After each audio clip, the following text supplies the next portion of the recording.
Positive energy ಅನ್ನೋದು ಇದ್ದೇ ಇರುತ್ತೆ ಅಲ್ವಾ ಸರ್. ಅದ್ರಲ್ಲಿ ಮನೆ ದೇವರು ಅಂದ್ಮೇಲೆ ಸ್ವಲ್ಪ ಎಕ್ಸ್ಟ್ರಾನೇ ಇರುತ್ತೆ. ಈ ಜಾಗಕ್ಕೆ ನೀವು ಬಂದ್ರೆ ನೀವೇ ಪುಣ್ಯವಂತರು. ಶಿವಂಕರೇಶ್ವರನ ಮಹಿಮೆ ನಾವೇನ್ ಅರ್ಕೆ ಹೊತ್ಕೊಳ್ತೀವಿ ಅದು ಫಲಿಸುತ್ತೆ.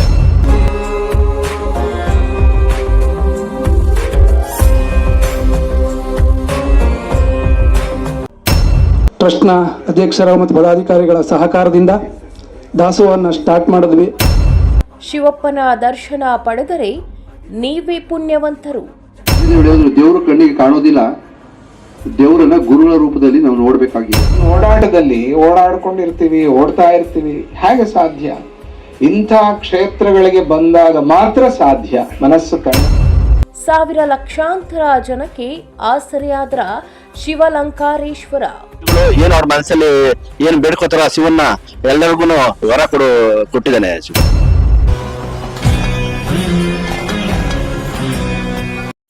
ಈ ಕ್ಷೇತ್ರದ ಬಗ್ಗೆನೂ ಕೂಡ ಸಿನಿಮಾ ಮಾಡಬೇಕು ಅಂತ ಮಹದಾಸೆ ಇದೆ.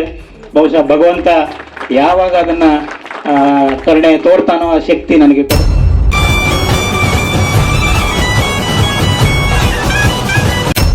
ಲೆಕ್ಕವಿಲ್ಲದಷ್ಟು ಜೀವನಕ್ಕೆ ನೆಮ್ಮದಿ ಕೊಟ್ಟಿದ್ದಾರೆ ಶಿವಪ್ಪ.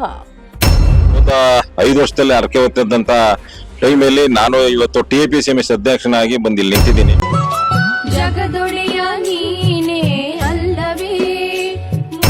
ನೀವು ನೋಡ್ತಾ ಇದ್ದೀರಾ V1 ಸುದ್ದಿ ವಾಹಿನಿ. ತುಂಬಾನೇ ವಿಶೇಷವಾದಂತಹ ಕ್ಷೇತ್ರದ ಬಗ್ಗೆ ಹೇಳಲು ಹೊರಟಿದ್ದೇವೆ ಇಂದು.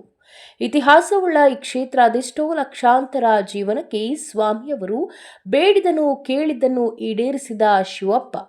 ಹೌದು ವೀಕ್ಷಕರೇ, ಶಿವಲಂಕಾರೇಶ್ವರ ಅದ್ಭುತ ಹೇಳಲು ಅಸಾಧ್ಯ. ಒಂದೇ ಒಂದು ಸಾರಿ ಈ ಕ್ಷೇತ್ರಕ್ಕೆ ಭೇಟಿ ಕೊಟ್ಟರೆ ಸ್ವಾಮಿಯವರ ಪವಾಡ ನೀವೇ ನಿಮ್ಮ ಕಣ್ಣಾರೆ ನೋಡಬಹುದು. ಯಾಕಂದ್ರೆ ತುಂಬಾ ವಿಶೇಷವಾಗಿ ಪೂಜೆಗಳು ಹಾಗೂ ಬರುವಂತಹ ಭಕ್ತಾದಿಗಳು ಯಾರೇ ಆಗಿದ್ರೂ ಕೂಡ ಪೂಜೆ ಮಾಡಿ ಕೊಡುವ ವಿಧಾನವಾಗಿರಬಹುದು.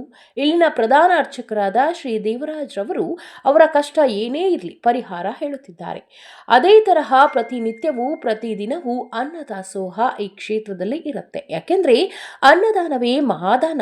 ಯಾರೇ ಬರಲಿ ಬಂದಂತಹ ಭಕ್ತಾದಿಗಳು ಹಸಿದುಕೊಂಡು ಹೋಗಬಾರದೆಂದು ಅನ್ನದಾಸೋಹ ಪ್ರಾರಂಭ ಮಾಡಿ 2 ವರ್ಷವಾಗಿದೆ. ಅದೇ ಸಂಭ್ರಮವನ್ನು ದಿನಾಂಕ 31/12/2025 ಅದ್ದೂರಿಯಾಗಿ ಕಾರ್ಯಕ್ರಮವನ್ನು ನಡೆಸಿದ್ರು. ಅದೇ ತರಹ ಶಿವಲಂಕಾರೇಶ್ವರ ಸ್ವಾಮಿ ಬರುವಂತಹ ಭಕ್ತಾದಿಗಳಿಗೆ ಕೇಳಿದನ್ನ ಬೇಡಿದನ್ನ ಸ್ವಾಮಿ ಕೊಡುತ್ತಿದ್ದಾರೆ. ಸ್ಥಳ ಶ್ರೀ ಕ್ಷೇತ್ರ ಶ್ರೀ ಶಿವಲಂಕಾರೇಶ್ವರ ಸ್ವಾಮಿ ದೇವಸ್ಥಾನ, ಮಡಿವಾಳ ಗ್ರಾಮ, ಉಯ್ಯಂಬಳ್ಳಿ ಹೋಬಳಿ, ಕನಕಪುರ ತಾಲೂಕು, ಬೆಂಗಳೂರು ದಕ್ಷಿಣ ಜಿಲ್ಲೆ. ಹಾಗೂ ಹೆಚ್ಚಿನ ಮಾಹಿತಿಗೆ ಇಲ್ಲಿ ಕಾಣುತ್ತಿರುವ ನಂಬರ್ ಅನ್ನ ಸಂಪರ್ಕಿಸಿ. ನಾನು ಕನಕಪುರ ತಾಲೂಕು ಉಯ್ಯಂಬಳ್ಳಿ ಹೋಬಳಿ ದೊಡ್ಡಹಳ್ಳಿ ಗ್ರಾಮದವನು. ನಾನು ಸ್ಕೂಲ್ಗೆ ನಾನು ಚಿಕ್ಕ ವಯಸ್ಸಿನಿಂದನೂ ಇಲ್ಲಿ ಮಡಿವಾಳ ಶಿವಂಕರೇಶ್ವರ ಅಂತ ಪ್ರಸಿದ್ಧಿ. ಅವತ್ತಿಂದ ಇವತ್ತಿನವರೆಗೂ ವರ್ಷಕ್ಕೆ 2 ದಫಾ ಇಲ್ಲಿ ಜಾತ್ರೆ ನಡೀತದೆ. ಒಂದು ಕಡೆ ಕಾರ್ತಿಕೆ ಸೋಮವಾರ ಅಂತ ಒಂದು ಶಿವರಾತ್ರಿಲಿ ತುಂಬಾ ಜನ ಇಲ್ಲ ಸುತ್ತಮುತ್ತ ಜಿಲ್ಲೆಗಳಿಂದನೂ ಇಲ್ಲಿ ಬರ್ತಾರೆ. ಇಲ್ಲಿಯ ಶಿವಂಕರೇಶ್ವರನ ಮಹಿಮೆ ನಾವೇನ್ ಅರ್ಕೆ ಹೊತ್ಕೊಳ್ತೀವಿ ಅದು ಫಲಿಸುತ್ತೆ. ನಾನು ಇಲ್ಲಿ ಹೋದ 5 ವರ್ಷದಲ್ಲಿ ಅರ್ಕೆ ಹೊತ್ತಿದ್ದಂತ ಟೈಮಲ್ಲಿ ನಾನು ಇವತ್ತು TAPCMS ಅಧ್ಯಕ್ಷನಾಗಿ ಬಂದು ಇಲ್ಲಿ ನಿಂತಿದ್ದೀನಿ. ನಾನು ಮತ್ತೆ ಸ್ಪರ್ಧೆ ಮಾಡ್ತಾ ಇದ್ದೀನಿ TAPCMSಗೆ. ಆ ಶಿವಂಕರೇಶ್ವರನ ಮತ್ತೆ ಕೇಳ್ಕೊಂಡೋಗೋಣ ಅಂದ್ಬಿಟ್ಟು ಆ ಭಗವಂತನ ಸನ್ನಿಧಿಯಲ್ಲಿ ಬಂದು ಕೇಳ್ಕೊಳ್ತಾ ಇದ್ದೀನಿ. ಮತ್ತೆ ನಮ್ಮ DK ಶಿವಕುಮಾರ್ ಸಾಹೇಬ್ರು CM ಆಗ್ಲಿ ಅಂತ ನಾವು ಅರ್ಕೆ ಹೊತ್ತಿದ್ದೀವಿ. ಅವರು CM ಆಗ್ಲಿ, ಅವರ ಒಂದು ಕೃಪಾ ಕಟಾಕ್ಷನು, ಭಗವಂತನ ಕೃಪಾ ಕಟಾಕ್ಷನು ಅವ್ರ ನಮ್ಮಲ್ಲಿ ಇರ್ಲಿ ಅಂತ ಕೇಳ್ಕೊಳ್ತಾ ಈ ಶಿವಂಕರೇಶ್ವರನ ನೆನೆದು ಬಂದಂತ ಭಕ್ತಾಳಿಗಳು ದೇವರು ಭಗವಂತ ಒಳ್ಳೇದ್ ಮಾಡ್ಲಿ ಅಂತ ಹೇಳಿ ಎಲ್ಲರೂ ನಮಸ್ತೀನಿ. ತುಂಬಾ ಪ್ರಸಿದ್ಧವಾದಂತ ದೇವರು ಈ ನಮ್ಮ ಈ ತಾಲೂಕು ಚಾಮರಾಜನಗರ, ಕನಕಪುರ ಮತ್ತೆ ಚಾಮರಾಜನಗರ, ಮೈಸೂರು ಈ ಸುತ್ತಮುತ್ತ ಭಕ್ತಾದಿಗಳು ತುಂಬಾ ಜನ ಬರ್ತಾರೆ. ಈ ದಿನ ವಿಶೇಷವಾದ ದಿನ ಇದ್ರಿಂದ ಕಾರ್ತಿಕದ ಕೊನೆ ಸೋಮವಾರ ಇದ್ರಿಂದ ತುಂಬಾ ಜನ ಭಕ್ತಾದಿಗಳು ಬರ್ತಾ ಇದ್ದಾರೆ. ತುಂಬಾ ಪವಾಡಗಳು ನಡೀತಾ ಇದೆ ಇಲ್ಲಿ. ನಮ್ಮ ಸಾಹೇಬ್ರಿಗೂ ಇದೆಲ್ಲ ನಮ್ಮ DK ಶಿವಕುಮಾರ್ ನಮ್ಮ ಸಾಹೇಬ್ರಿಗೂ ಇದು ಮನೆ ದೇವರು. ಸೊ ಹಂಗಾಗಿ ಇದು ತುಂಬಾ ಭಕ್ತಿ ಇರುವಂತಹ ದೇವಸ್ಥಾನ, ತುಂಬಾ ಪ್ರಸಿದ್ಧವಾಗಿರುವಂತ ದೇವಸ್ಥಾನ.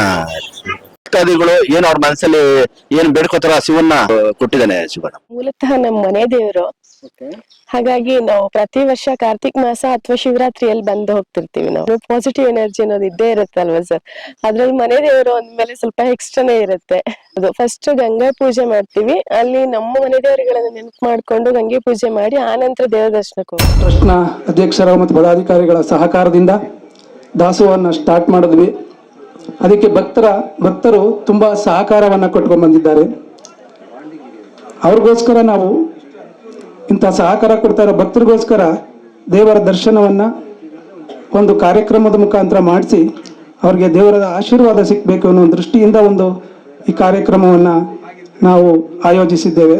ಅದರ ಜೊತೆಯಲ್ಲೇ ನಮ್ಮ ಈ ಕ್ಷೇತ್ರದ ಈ ನಾಡಿನ ಗಣ್ಯ ಗುರುಗಳನ್ನು